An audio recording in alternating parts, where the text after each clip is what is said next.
കാലത്ത് തന്നെ അന്യൻ്റെ കടയിൽ ഒരു ഹിന്ദിക്കാരൻ ചെക്കൻ വന്നിട്ട് കുറേ ചുരിദാറിൻ്റെ പീസുകൾ ഇട്ടിട്ട് പറയും ചേട്ടാ ഒരെണ്ണുടുക്ക് 1000 രൂപയുള്ളൂ എല്ലാത്തിലും ഗിഫ്റ്റ് ഉണ്ടെന്ന് പറയും. എന്താണ് ഗിഫ്റ്റ് എന്ന് വെച്ച് കഴിഞ്ഞാൽ washing machine, LED TV, fridge, cycle, mobile phone, 5000 രൂപ, ഒരു പീസിന് ഒരു പീസ് ഫ്രീ, അങ്ങനെ എന്തെങ്കിലും ഒരു ഗിഫ്റ്റ് എന്തായാലും ഉണ്ടാവും എന്ന് പറയും.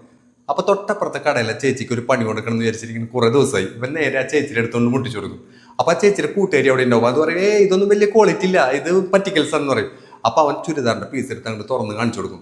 അപ്പോൾ ചേച്ചി ചെക്ക് ചെയ്ത് നോക്കുമ്പോൾ വലിയ കുഴപ്പമില്ല. അങ്ങനെ അതിലൊരു ഗിഫ്റ്റ് വൗച്ചർ കാണും. ആ ഗിഫ്റ്റ് വൗച്ചറിൽ 5000 രൂപയായിരിക്കും. അവർക്ക് ഇടിഞ്ഞു പോകും. അപ്പം തന്നെ ചേച്ചിയും കൂട്ടുകാരും കൂടി 500 രൂപ എടുത്തിട്ട് ഒരു ചുരിദാറിൻ്റെ പീസ് തരാൻ പറയും. അത് തുറന്ന് നോക്കുമ്പോൾ അതിലൊരു ഗിഫ്റ്റ് ഉണ്ടാവും. അതിലെ ഗിഫ്റ്റിൽ 5000 രൂപയായിരിക്കും. പക്ഷേ ഹിന്ദിക്കാരെ കൊടുക്കില്ല, ഗിഫ്റ്റ് ഫ്രീ ഗിഫ്റ്റിൽ കിട്ടിയ പൈസ തരാൻ പറ്റില്ല എന്ന് പറയും. അങ്ങനെ ഇവർ വീണ്ടും 1000 രൂപ കൊടുത്ത് ഒരു ചുരിദാറിൻ്റെ പീസും കൂടി മേടിക്കും. അത് തുറന്നു നോക്കുമ്പോൾ അതിലും ചുരിദാറിന് ആയിരിക്കും ഫ്രീ.